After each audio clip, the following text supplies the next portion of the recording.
மனித வாழ்க்கையை பல்வேறு ஏற்றத்தாழ்வுகளோடு அல்லாஹ் அமைத்திருக்கிறார். இந்த உலகத்தில் இன்பமும் துன்பமும் மாறி மாறி வரும். நிரந்தரமாக இன்பத்தில் இருப்பவர்களும் இல்லை, துன்பத்தில் இருப்பவர்களும் இல்லை. நோயும் ஆரோக்கியமும் மாறி மாறி வரும். காலம் முழுக்க நோயிலோ அல்லது காலம் முழுக்க ஆரோக்கியமாகவோ யாரும் இருந்துவிட முடியாது. செல்வமும் வறுமையும் கூட மாறி மாறி அவ்வப்போது தலை காட்டும். இப்படி ஏற்றத்தாழ்வுகளோடு தான் மனித வாழ்க்கை பின்னி பிணைக்கப்பட்டிருக்கிறது. ஆயுள் முழுக்க நான் கஷ்டத்தில் இருக்கிறேன் என்று சொல்லப்படுவது மிகையாக இருக்கலாமே தவிர உண்மையாக இருக்காது. இந்த உலகத்தில்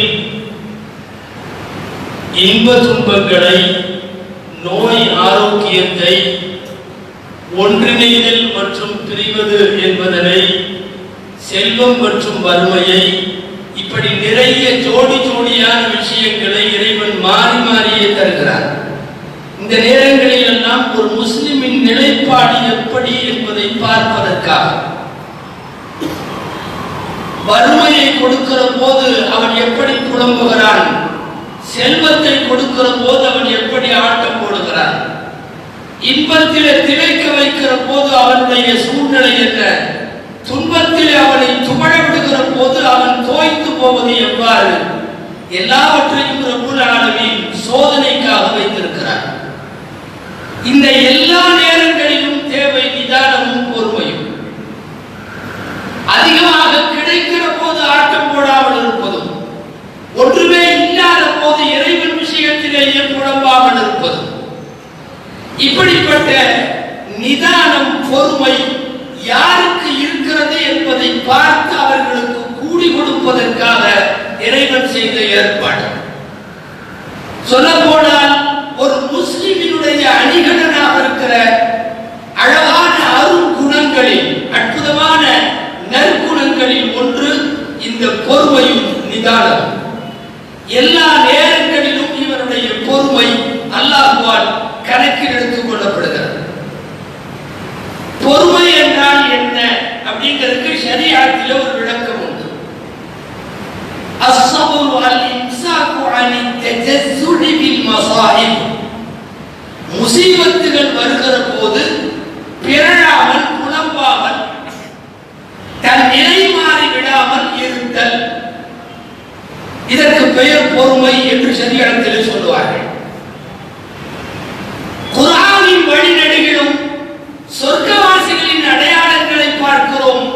அவர்கள் காத்த பொறுமை, எந்தெந்த நேரங்களில் எல்லாம் அவர்கள் எப்படி இருந்தார்கள் என்கிற குறிப்புகள் குர்ஆனிலே உண்டு. நபிமார்களை பார்க்கிறோம். அவர்களுக்கு அடையாளமாகவே இறைவன் பொறுமையை சொல்லுகிறார். நுபுவத் என்கிற நபித்துவத்திற்கு பல்வேறு அடையாளங்கள் உண்டு. மிக முக்கியமான அடையாளம் பொறுமையும் சகிப்புத்தன்மையும். இது இல்லாதவர் நபியாக முடியாது. நபிமார்களுக்கான தரங்களில் இது முதல் தரமாக பதிவு செய்யப்பட்டிருக்கிறது. சுவனத்திற்குள் பிரவேசிக்கிற மனிதர்களை பார்த்து அல்லாஹ் பேசுவான் என்று வரக்கூடிய வான்மறை வசனங்களில் இப்படி இருக்கிறது: இன்னி ஜஸைதுஹுமுல் யௌம பிமா ஸபரு. இவர்களை நான் சொர்க்கத்தை இவர்களுக்கு பரிசாக கொடுக்கிறேன். ஏனென்றால் பிமா ஸபரு, அவர்கள் கொண்டிருந்த பொறுமையால்.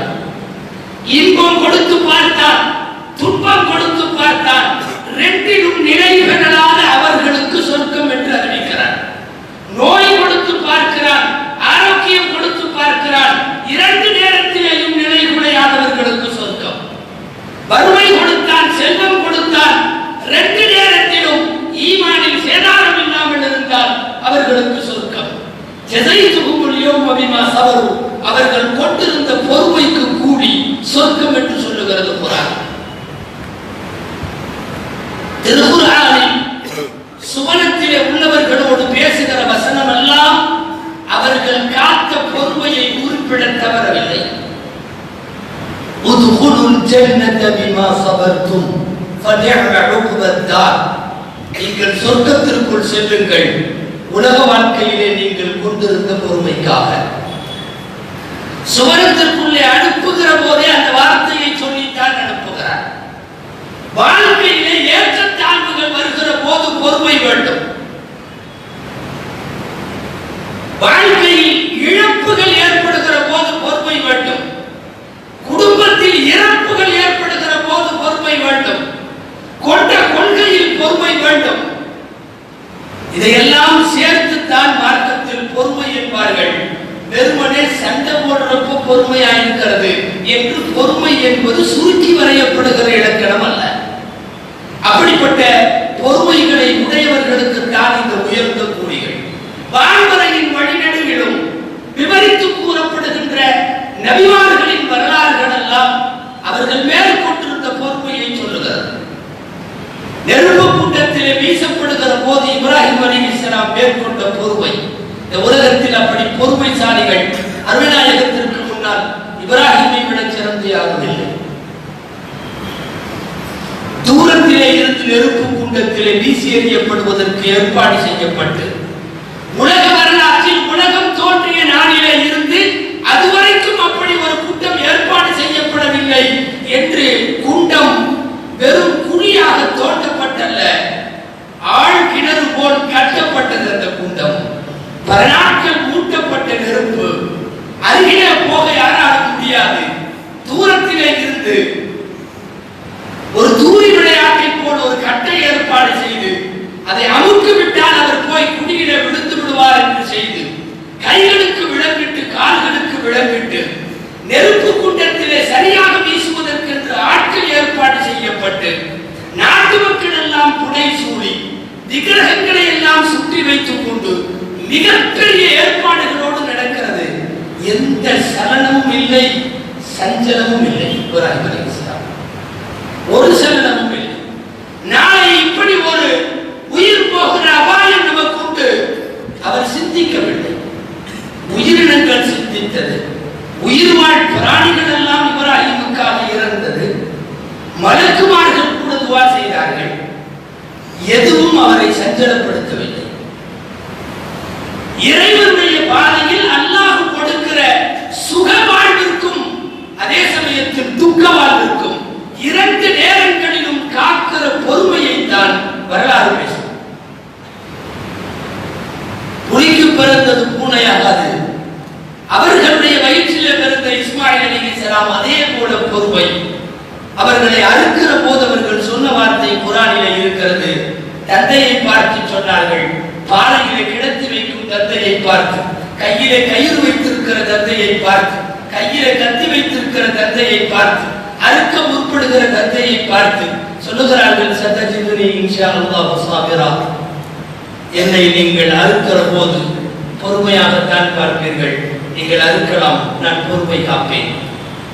திருக்குர்ஆனின் வழிநெடுகிலும் உள்ள வரலாறுகள் எல்லாம் சோகமயமான நேரங்களில் நல்லடியார்கள் காத்த பொறுமை, அவர்கள் சிறமேற்கொண்ட அந்த சகிப்புத்தன்மை வரலாறாக நமக்கு சொல்லப்படுகிறது. இப்படி நிறைய பேரை சொல்ல முடியும். சுமார் 18 வருஷ காலம் நோயிலேயே படுத்து கிடந்த அய்யூப் அலைஹிஸ்ஸலாம். இந்த உலகத்தில் யார் பொறுமையாயிருந்தாலும் உலகத்தில் பழமொழியாகிவிட்டது, அவர் அய்யூபை போல பொறுமை காப்பவர். பொறுமையாக இருக்கிற யாருக்கும் ஒரு உதாரணத்தை காட்டுவதற்கு அய்யூப் உதாரண புருஷனாக மேற்கோள் காட்டப்படுகிறார்கள் என்றால் அவர்கள் காத்த பொறுமை எவ்வளவு தூரம் இருந்திருக்கும். ஒரு மனிதன் 18 வருஷம் படுக்கையில் எவ்வளவு தூரம் அவர்களுடைய உடலும் மனதும் என்னென்னவெல்லாம் சிந்தித்திருக்குமோ எல்லாவற்றையும் தாண்டி அல்லாஹ் சொல்லுகிறான், அவரை பொறுமையாளராக நான் பார்த்தேன். 14 மக்கள் ஒன்றன் பின் ஒன்றாய் ஒவ்வொருவராய் மரணிக்கிற போது ஒரு அடியானின் நிலை எப்படி இருக்கும்? ஒரு குடும்பத்துல ஒரு மௌத்துக்கு பின்னாடி 2வது மௌத்து அதிக இடைவெளி இல்லாமல் நடந்தாலே ஆர்ப்பாட்டமாகிவிடும். இந்த குடும்பத்தில் தொடர்ந்து மரணம். 14 பேர் பெற்ற மக்கள் மரணம். ஆட்சி போகிறது, அதிகாரம் போகிறது, செல்வம் எல்லாம் போகிறது.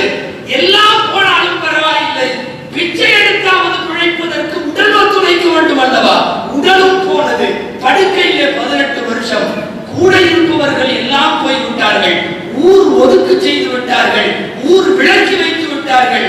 அத்தனைக்கும் அப்பால் அல்லாஹ்வை திரும்ப திரும்ப கூப்பிட்டுக் கொண்டிருக்கிற ஒரு அடியார் அய்யூப் வரலாற்று பெருமையாக பொறுமைக்கு பேசப்படுவதற்கான காரணம் அது.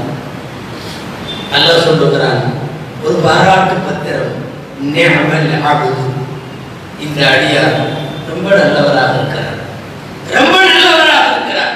காரணம் சொல்லுகிறார், ஏன் நல்லவராக இருக்கிறார் தெரியுமா? இன்னா வஜத்னாஹு சாபிரா, நான் அவரை கொடுத்தும் பார்த்தேன் எடுத்தும் பார்த்தேன். ரெண்டு நேரத்திலும் அவர் பொறுமை காத்தார். சோகமயமான நேரங்களிலும் சரி, சுகம் தழுவுகிற பொழுதுகளிலும் சரி, எல்லா நேரங்களிலும் காக்கிற பொறுமை உலகத்தில் உச்சகட்ட வரலாற்றில் அவர்களை ஏற்றி வைத்தது. இன்றைக்கு வரையும் அய்யூப் அலைஹிஸ்ஸலாம் உலகத்தில் பொறுமைக்கான இலக்கணம். நபிகள் ஸல்லல்லாஹு அலைஹி வஸல்லம் தங்களுக்கு முன்னாலே யார் எந்த முசீபத்தில் பீடிக்கப்பட்டாலும் அய்யூபை உதாரணமாக சொல்லுவார்கள். ஏன் இப்படி கூட ஹதீஸ் இருக்கிறது, வன்கொடுமை செய்கிற, வாய் அதிகம் பேசுகிற, மிகவும் ராட்சசத்தனமாக நடந்து கொள்ளுகிற மனைவிமார்களின் கணவன்களுக்கு அய்யூபின் கூலி உண்டு என்று சொல்வார்கள் நபி ஸல்லல்லாஹு அலைஹி வஸல்லம். உலகத்தில் பொறுமை காக்கிற எல்லாருக்கும் முன்மாதிரி பாடமாக ஆக்கிவிடுகிறார்கள் அல்லவா ஹஜ்ரத் அய்யூப் அலைஹிஸ்ஸலாம். இப்படி இறைவன் கொடுக்கிற போதும் எடுக்கிற போதும் மாறி மாறி வாழ்க்கையில் ஏற்றத்தாழ்வுகளை தருகிற போதெல்லாம் ரப்பு மனதை பார்க்கிறார். இவன் புலம்புகிறானா, இவன் ஆட்டம் போடுகிறானா, இவன் இறைவனின் விதியையே நினைத்து இறைவனை நிந்திக்கிறானா, தகாத வார்த்தைகள் ஏதாவது தௌஹீதுக்கு முரண்பாடாய் பேசிவிடுகிறானா என்பதெல்லாம் சோதனை. இவற்றிலே தேவை பொறுமை. உலகத்தில் சங்கடமும் வாழ்க்கையில் சிரமங்களும் கஷ்டங்களும் வராதவர்கள் ஆல்மோஸ்ட் யாருமே ஆதம் தொடங்கி கியாமத்து நாள் வரைக்கும் ஒரு மனிதன் நான் கஷ்டப்படாதவன் சொல்ல முடியும், உலகத்திலேயே சொல்ல முடியும். ஏதாவது ஒரு துன்பம், ஏதாவது ஒரு இன்பம் மாறி மாறி வரும். நபி ஸல்லல்லாஹு அலைஹி வஸல்லம் அவர்களை விட உலகத்திலே சோதிக்கப்பட்ட யாராவது உண்டா? வீட்டில், வெளியில், சொந்தமாக உடலில் எல்லா சோதனைகளுக்கும் உட்படுத்தப்பட்டவர்கள் நபி ஸல்லல்லாஹு அலைஹி வஸல்லம். ஒரு பிரம்மாண்டமான தலைவர் என்று மட்டுமே அவர்களின் வரலாற்றை நாம் பார்க்க முடியாது. நோய்வாய்ப்பட்டிருக்கிறார்கள் நபி ஸல்லல்லாஹு அலைஹி வஸல்லம், படுக்கையில் படுத்திருக்கிறார்கள் நபி ஸல்லல்லாஹு அலைஹி வஸல்லம். சுமார் 12-20 நாட்கள் கடைசியாக படுக்கையில் முடியாமல் இருந்திருக்கிறார்கள் நபி ஸல்லல்லாஹு அலைஹி வஸல்லம். இதுவெல்லாம் அவர்கள் சொந்த உடல் அளவில் அல்லாஹ்வால் வழங்கப்பட்ட சோதனை, வீட்டளவில் சோதனை. ஒன்றன் பின் ஒன்றாய் எல்லா மக்களும் மௌத்தாகி இருக்கிறார்கள் ஃபாத்திமா தவிர. நபி ஸல்லல்லாஹு அலைஹி வஸல்லம் அவர்களின் சோதனை. நம்மில் எத்தனை பேருக்கு 7 மக்களை பெற்று 6 பேர் மௌத்தாகி அந்த தந்தையை 6 பேரையும் அடக்கம் செய்து இருக்கிற ஒரு குழந்தையோடு வாழ்வது யார்? பெருமானாரின் சோக வரலாற்றில் நிறைய சோதனைகள். இது மக்கள் எல்லாம் படிப்படியாய் ஒவ்வொன்றாய் அவர்கள் இருக்கிற போது யுத்தகலங்களில் பட்ட சோதனைகள், வாங்கிய அடிகள், வாங்கிய திட்டுகள், ஊரை விட்டு துரத்தப்பட்ட வரலாறு, வேறு ஊரிலே அடி வாங்கிய வரலாறு, கால் உடைந்த வரலாறு, பல் உடைந்த வரலாறு, கன்னத்திலே காயப்பட்டு ரத்தம் படிந்த வரலாறு, இத்தனையும் பெருமானாருக்கு சொந்தம். நபிகள் ஸல்லல்லாஹு அலைஹி வஸல்லம் வீட்டளவில் மட்டுமல்ல, வெளியிலே யுத்தகலங்களிலே பட்ட சோதனைகள் அவ்வளவு. எல்லாவற்றிற்கும் மேலாக அவர்கள் யாரோடு வாழுகிறார்களோ அந்த மனைவிமார்களை பற்றி அவதூறு சொல்லி, அந்த பெண்கள் தவறானவர்கள் என்று சொல்லி, ஒரு மனிதன் பொருளாதார சோதனைகளை கூட தாங்குவான், மானத்தில் கை வைப்பதை தாங்க முடியாது. நபிகளார் ஸல்லல்லாஹு அலைஹி வஸல்லம் மானபங்கப்படுத்தப்பட்டு அவர்களின் குடும்ப மானத்திலும் கை வைக்கப்பட்டது. எத்தனை சோதனைகள்! இவைகள் எல்லாவற்றையும் ஒவ்வொரு சோதனையின் போதும் அல்லாஹ் அவர்களினுடைய பொறுமையை, அவர்களின் சகிப்புத்தன்மையை பார்க்கிறார். நாளொரு வேலை பொழுதொரு வண்ணம், நித்தமும் விடுகிற போதெல்லாம் முனாஃபிக்குகளுடைய நயவஞ்சகர்களுடைய ஒவ்வொரு ஃபித்னா ஒவ்வொரு நாளும் நிற்கும். மதீனாவில் போராட்டக்களமே வாழ்க்கையாக போனவர்கள் பெருமானார் ஸல்லல்லாஹு அலைஹி வஸல்லம். ஆனா இத்தனை நேரத்திலும் அந்த தயங்காத உள்ளம், அல்லாஹ்விற்காக வேண்டி இந்த பொறுமையோடு அணுகிய பாங்கு, தன்னுடைய மக்கள் ஒவ்வொருத்தரா மௌத்தா போறப்பவெல்லாம் இன்னா லில்லாஹி வ இன்னா இலைஹி ராஜிஊன் மட்டும் சொல்லிட்டு உட்காரணும்னா அது சிகரங்கள், பொறுமையின் சிகரங்களா தான் முடியும். அல்லாஹ் சொல்லுவான், வஸ்பிர் வமா ஸபருக இல்லா பில்லாஹ். நாயகமே, பொறுமையாக இருங்கள், உங்களுடைய பொறுமை அல்லாஹ்வுக்காக, வேற எதற்காகவும் இல்லை. அந்த பொறுமைகளுக்கு கூலிதான் பின்னாலே அவர்கள் வாழ்க்கையில் இம்மையிலும் வறுமையிலும் ஆக உயர்த்து புகழின் உச்சிக்கு போகிறார். கனநேர பொறுமை இல்லாததால் ஏற்படுகிற தலாக்குகள், ஏற்படுகிற சகோதர சண்டைகள், உறவுகளுக்குள்ளே உள்ள கசப்புகள், ஒரு வியாபாரத்தினுடைய இணைகளுக்கு இடையிலே இருக்கிற கருத்து வேறுபாடுகள், எல்லாவற்றிற்கும் உலகத்தில் கூட்டி கழித்து தீர்வு சொல்ல வேண்டும் என்றால் வாயை கட்டுப்படுத்தாமல் விடுகிற வார்த்தைகளும், கோபத்தின் போது தன்னை கட்டுப்படுத்தாமல் இருக்கிற அந்த பொறுமையின்மையும் தான் காரணம். நீங்கள் தலாக்காகி பிரிந்து கிடக்கிற எத்தனை பேர் வேண்டுமானாலும் கேளுங்கள், ஏறத்தாழ பிளான் பண்ணி பிரிந்தவர்களை விட பொறுமை இல்லாமல் பிரிந்தவர்கள் அதிகம். உலகத்தின் சண்டைகளில் நிறைய சண்டைகளை விசாரித்து பாருங்கள். கனப்பொழுதுகளில் சிந்திய வார்த்தைகளால் தனித்தனி தீவுகளால் வாழ்பவர்கள் அதிகம். அதனால்தான் ஸல்லல்லாஹு அலைஹி வஸல்லம் சொன்னார்கள், அல்லாஹ் ஒரு மனிதனுக்கு வழங்குகிற அன்பளிப்புகளில் பொறுமையை விட விசாலமான அன்பளிப்பு வேறு எதுவும் இல்லை. யாருக்காவது அப்படி ஒரு பொறுமை வழங்கப்படுமானால் அவரை விட பொறுமை சிறந்தவர்கள் சொர்க்கம் வரை யாருக்கும் யாருமே.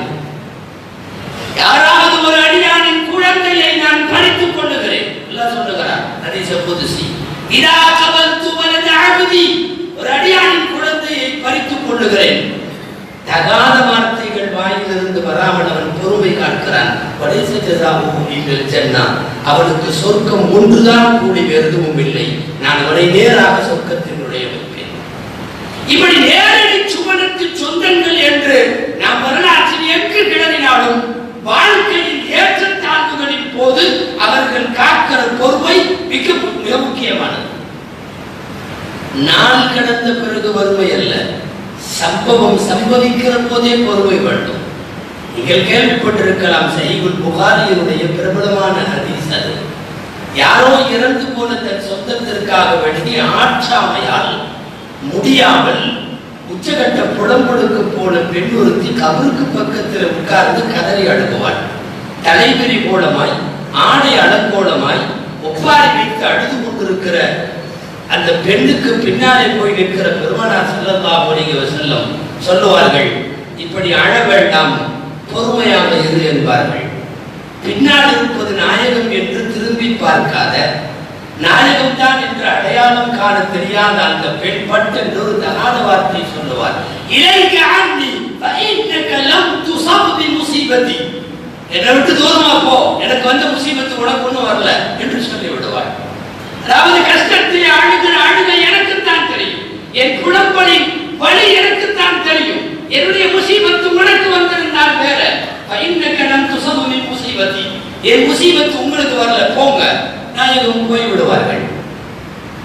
சற்று நேரம் கழித்து சமாதானப்படுத்திக் கொண்டு ஆசுவாசப்படுத்திக் கொண்டதற்கு பிறகு தலைமுடியை சரி செய்து, ஆடையை சரி செய்து, நபிகள் நாயகம் ஸல்லல்லாஹு அலைஹி வஸல்லம் வந்த விவரமும் சொன்ன விவரமும் தாங்கள் அவர்களிடத்திலே தான் பேசிவிட்டோம் என்கிற அந்த பதிலின் விகாரமும் உரைக்கவே நேராக வீட்டுக்கு போய் சந்திப்பார்கள். அல்லாஹ்வின் தூதரே, நான் ஒரு பொறுக்க முடியாமல் அப்படி எல்லாம் செய்து விட்டேன், நீங்கள் வந்த போது பேசிவிட்டேன், நான் என்னை நானே இப்போது தகவ வைத்துக் கொண்டேன், இனி பொறுமை காக்கிறேன் என்ற போது நபி ஸல்லல்லாஹு அலைஹி வஸல்லம் சொன்னார்கள், இன்னம ஸபரு இன்த ஸதமத்தில் ஊலா, பொன்னெழுத்துகளால் பொறிக்கப்படுகிற வாசகம் இது. பொறுமை என்பது முதல் நிலையில வர வேண்டுமே தவிர பின்னால் நிலை அல்ல.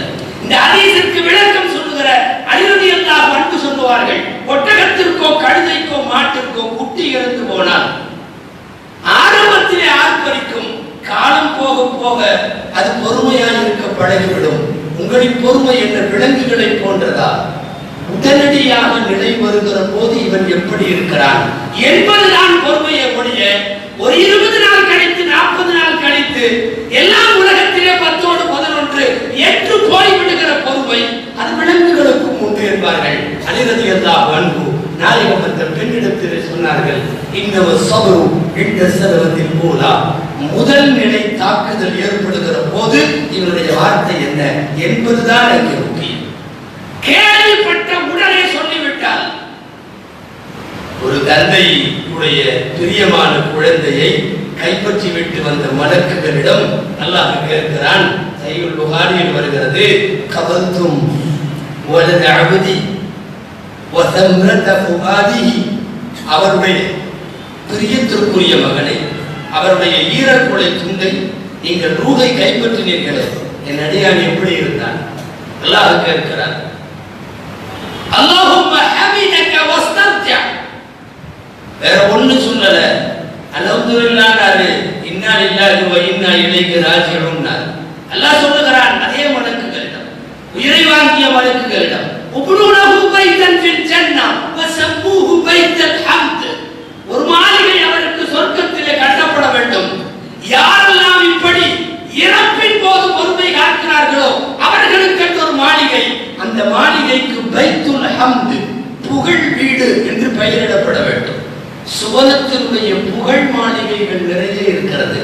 புகழ் மாளிகைகளுக்கு சொந்தக்காரர்கள் யார் என்றால், இறப்புகளின் போதும் அல்லது இழப்புகளின் போதும் பொறுமை காப்பவர்கள். எதை இழந்தாலும், குடும்பத்திலே யார் இறந்தாலும், இந்த இறப்பு இழப்புகளில் இவருடைய மனோபாவம் எப்படி என்பதை பார்த்துத்தான் ரப்புல் ஆலமீன் அவர்களுக்கு புகழ் வீட்டை தருகிறார். அவ்வாறு முசீபத்துகள் சங்கமிக்கிற போது பொறுமையாக இருக்க வேண்டும், சரிதான். இன்னா லில்லாஹ் சொல்ல வேண்டும், சரிதான். வேறு என்ன செய்யலாம்? இப்படி துஆ செய்ய சொல்லி மார்க்கம் சொல்லி தருகிறது. இந்த முசீபத்தில் எனக்கு நல்ல கூலி கொடு, இதை விட சிறந்ததை எனக்கு கொடு. ரெண்டே வார்த்தை.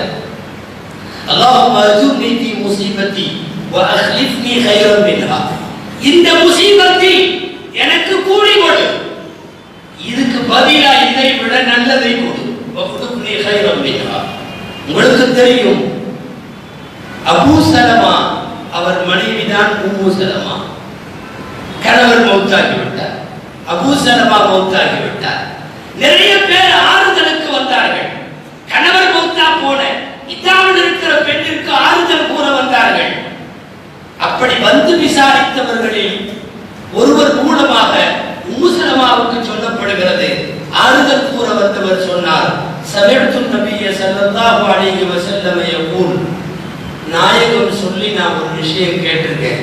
மாமின் அபதின் யுஸீபு பி முஸீபத்தின், யாராவது ஒரு மனிதனுக்கு முசீபத்து ஏற்பட்டால், வயகூல் அல்லாஹும்ம அஜுர்னி ஃபீ முஸீபத்தி வஃதுப்னி கைரன் மின்ஹா, யா அல்லாஹ் இந்த முசீபத்திலே எனக்கு கூலி கொடு, இதை விட சிறந்ததை எனக்கு கொடு, பகரமாக கொடு என்று கேட்டால் அல்லாஹ் தருவான் அப்படின்னு ஆறுதல் கூற வந்தவர் சொல்ல, உம்மு சலமா சொல்லுகிறார்கள், பின்னாளில் சொல்லுகிறார்கள், நான் அமைதியா இருந்துட்டேன், ரசூலுல்லாஹ்ட்ட கேட்டேன்னு சொன்னதுனால. ஆனா என் மனசு சொல்லியது, என் கணவர் அபூ சலமாவை விட இந்த பூமியில யாரு சிறந்தவர் இருக்க போறா? அப்படி யார அல்லாஹ் கொடுத்த முடியும்? கணவர் இறந்து போன பெண், எனக்கு அபூ சலமா தான் பூமியிலே சிறந்தவர், அவரை விட சிறந்ததை எப்படி தருவான் என்று சொல்லிவிட்டு இருந்து விட்டேன். இதா முடிந்து பல நாள் கழித்து வகி வருகிறது நாயகத்திற்கு, உம்மு சலமாவை திருமணம் செய்யுங்கள். ஏற்கனவே பல குழந்தை பெற்ற, ஏற்கனவே கணவர்களோடு வாழ்ந்து முடித்த உம்மு சலமாவை நபிகள் ஸல்லல்லாஹு அலைஹி வஸல்லம் மனைவியானதற்கு பிறகு இந்த ஹதீஸை நமக்கு அறிவிக்கிறார்கள். நான் என்னுடைய முசீபத்தில் இந்த துஆவை ஓதினேன், அல்லாஹ் அதற்கு கொடுத்த பகரம் அபூ சலமாவை விட சிறந்த அருமைநாயகம் ஸல்லல்லாஹு அலைஹி வஸல்லம் கணவராக கிடைத்தார்கள். துஆக்கள், உச்சகட்ட சோகங்கள் வருகிற போது, நோய்களால் குடும்பம் தடுமாறுகிற போது, நம்முடைய பலவீனத்தை ஈமானிய பலவீனமாக மாற்றுகிற துயர சம்பவங்கள் தொடர்படியாய் தொடுக்கிற போது, இந்த நேரங்களில் எல்லாம் அல்லாஹ்விடத்தில் அந்த பிரார்த்தனை தான் செய்ய வேண்டும். உர்வத்து சுபைர் ரலியல்லாஹு அன்ஹு நபித்தோழர் ஒரு நோயின் காரணமாக கால் எடுக்கப்பட்ட போது சொன்னார், 2 கை 2 கால் மொத்தம் 4 புறம் இருக்கிறது ஒரு மனிதனுக்கு, 4 இருக்கிறது. யாரெல்லாம் 4 ஒன்று எடுத்து விட்டு 3 கொடுத்து விட்டாய், உனக்கே புகழலாம். 3 எடுத்துட்டு 1 மட்டும் கொடுக்கலையே. ஒரு கால் போய் இருக்கிறது, இன்னொரு கால் இருக்கிறது, 2 கை இருக்கிறது.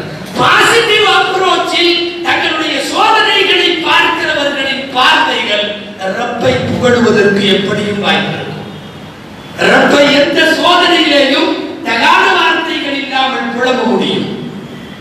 எல்லாம் வல்ல அல்லாஹ் ஜல்ல ஷானுஹு தஆலா அப்படிப்பட்ட பொறுமையை வாழ்க்கையின் எல்லா நேரத்திலும் கொடுக்கிறார். பொறுமை தவறாக புரிந்து கொள்ளப்படுகிறது. சண்டை நேரத்தில் மட்டும் அது அல்ல, வாழ்க்கையின் எல்லா நிலைகளிலும். காதி ஷுரைஹ் ரஹ்மத்துல்லாஹி அலைஹி மிகப்பெரிய நீதிபதியும் மார்க்க மேதையுமானவர்.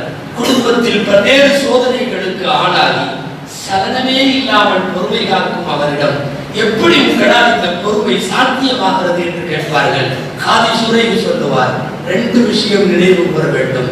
1, என்னுடைய முசீபத்து ஒன்று கொடுத்திருக்கானே, என் குடும்பத்தில், என் பொருளில், என் வியாபாரத்தில், எதிலாவது என் தீனில் முசீபத்து வரல. ஒருவேளை இஸ்லாமை விட்டு வெளியே போயிருந்தால், ஒருவேளை அல்லாஹ் இல்லை என்று சொல்லி இருந்தால், ஒருவேளை என் தீனில் முசீபத்து ஏற்படலையே, அதுக்காக நான் அல்லாஹ்வுக்கு நன்றி சொல்லணும். இன்னொன்று, பொறுமை காத்தவர்களுக்கான தவாபி படம் என்று இறைவன் சொல்லிவிட்டான். அந்த தவாபி எனக்கு வேண்டும். இந்த 2 காரணங்களுக்காகத்தான் எனக்கு வரும் எல்லா விஷயங்களிலேயும் பொறுமை காப்பதோடு மட்டுமல்ல, ரப்பை புகழ்ந்தும் தீருவேன். வாழ்க்கையிலே எல்லாருக்கும் எல்லா நேரமும் நன்றாக இருந்து விடுவதில்லை.